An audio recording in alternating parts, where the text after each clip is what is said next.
Fala, povo lindo de Deus, assim como no evangelho de domingo passado, neste domingo Jesus continua falando conosco por meio de parábolas. E como nós vimos no vídeo da semana passada, a parábola era uma forma de linguagem que os rabinos se utilizavam para se comunicar com o povo nas sinagogas, e que Jesus se apropria para anunciar os mistérios do reino.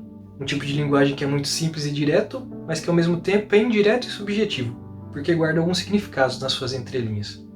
O fato é que Jesus faz muito uso dessa linguagem. Prova disso é que no evangelho que nós iremos meditar, ele nos conta 3 parábolas: a do joio e do trigo, a do grão de mostarda e a do fermento na massa. Nelas ele faz uso de exemplos muito simples, movido pelo simples desejo de tocar e transformar o coração das pessoas, que na maioria das vezes eram muito simples. Por isso ele não faz uso de palavras difíceis e rebuscadas como fazem os letrados, mas usa o vocabulário do cotidiano, para que as pessoas enxerguem a ação de Deus na sua prática diária. Pois em sua época ele falava com lavradores e pescadores, e eles só conseguiam compreendê-lo pelo simples fato de ele se dirigir a eles dessa forma. Porque Deus nos fala com a voz que a gente sabe ouvir. Deus não se comunica conosco através de uma voz desconhecida. Ele não vai falar com você a partir de um vocabulário que você não conheça. Dessa forma, se você é muito religioso, ele vai falar contigo através da religião, desde que sua prática religiosa seja verdadeira. Porque a gente sabe que tem muita gente por aí que se diz religiosa, mas que não se comunica verdadeiramente com Deus, que aparenta ser uma coisa, mas na verdade é outra. É o joio no meio do trigo que nós vimos na parábola do evangelho. Se você tem uma veia artística, por exemplo, ele irá se comunicar com você através dela, seja pela música, pintura, atuação, enfim.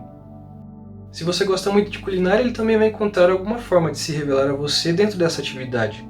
É como nós vemos no evangelho. Jesus usa uma atividade culinária, como a parábola do fermento na massa, para falar do reino, para mostrar como a força transformadora do mistério de Deus pode ser compreendida ali.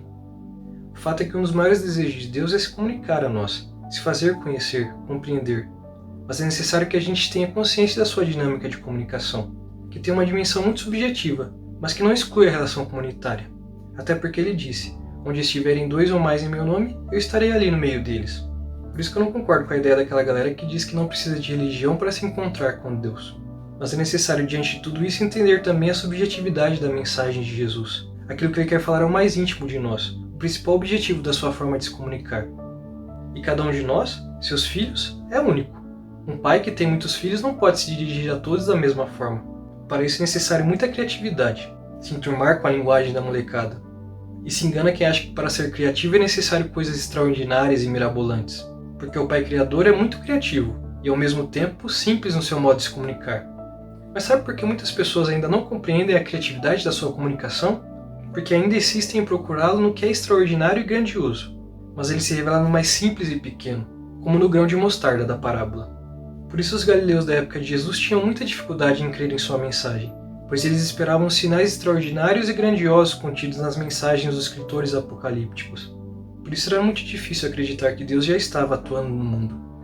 Enquanto vivermos distraídos procurando Deus nas coisas grandiosas e extraordinárias do mundo, não conseguiremos enxergar o seu agir, seus milagres e prodígios, que são manifestados em nossa prática cotidiana. E é importante também saber que enquanto nós vivermos distraídos ou dormindo no ponto, como nós vemos os que dormiram no Evangelho, o inimigo estará agindo também, semeando no meio de nós o joio, o mal. Pois o inimigo quer nos distrair disfarçado de trigo, de coisas extraordinárias e grandiosas. Mas não se engane, não se deslumbre com elas. Pois deslumbrar nada mais é do que se impressionar, admirar, mas ao mesmo tempo tem o poder de nos perturbar e cegar, dificultando a nossa distinção entre o bem e o mal, a diferenciação entre o joio e o trigo. Meus irmãos e minhas irmãs, não sejamos distraídos e deslumbrados, não durmamos no ponto. Vigiai e orai, esteja atento às investidas do inimigo e aos sinais de Deus na sua vida, estes que se manifestam no que existe de mais simples nela. Louvado seja o nosso Senhor Jesus Cristo, para sempre seja louvado.